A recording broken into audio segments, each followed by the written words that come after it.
problems with that interview, and it just goes to tell you the thing that I've been saying for a long time. Netanyahu thinks the Americans are stupid. Otherwise, he wouldn't be uttering those sorts of lies to the Americans that have gone through these lies before. What he's doing in the interview is that he is basically recreating the theatrical deception that we've seen unravel before the Gulf War in 2003. He's repeating the same debunked lies, at least four of them. One, that there is an imminent nuclear danger. We've heard that before the Gulf War. We're hearing it today. But in this very particular case, the American Director of National Intelligence, Tulsi Gabbard, told us that Iran is not working on a nuclear weapon. There is no nuclear weapon program.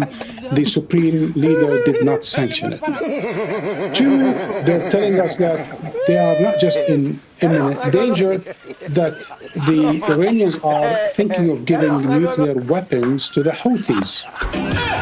Again, no nuclear weapons. Why would give them to the Houthis? How would they give them to the Houthis? And what would the Houthis do with them? It's the same like we've heard about Saddam giving nuclear weapons to Al-Qaeda. And then again, we've heard that this is a war of defense and there has to be a regime change. There's no other way. Why there should be a regime change? Why should a little country like Israel be imposing on a country like Iran a regime change when its own government is fanatical fascist and certainly not popular anywhere, and its leaders indicted in the International Criminal Court for war crimes? It's a genocidal government. It has nuclear weapons. It's not a signatory to the NPT. Iran does not have nuclear weapons, has signed and is a member of the Non-Proliferation Treaty. So really, all in all, the sort of lies we've heard in this interview, trying to tell the Americans this, that, and the other thing, when the Americans know otherwise, just goes to tell you how thick-skinned and a pathological liar this man is.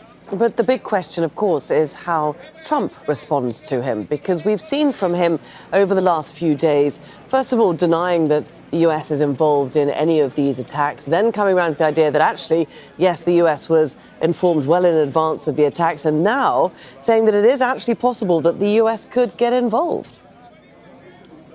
Well, there's absolutely no doubt that Trump has been hedging. It's a very Trumpian hedge.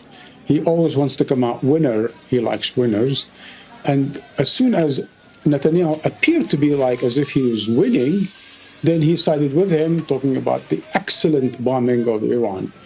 But then when it became a bit clearer that this is just a debacle and Iran will respond and has responded, then he wasn't so sure. He told Putin that we need to bring an end to the war.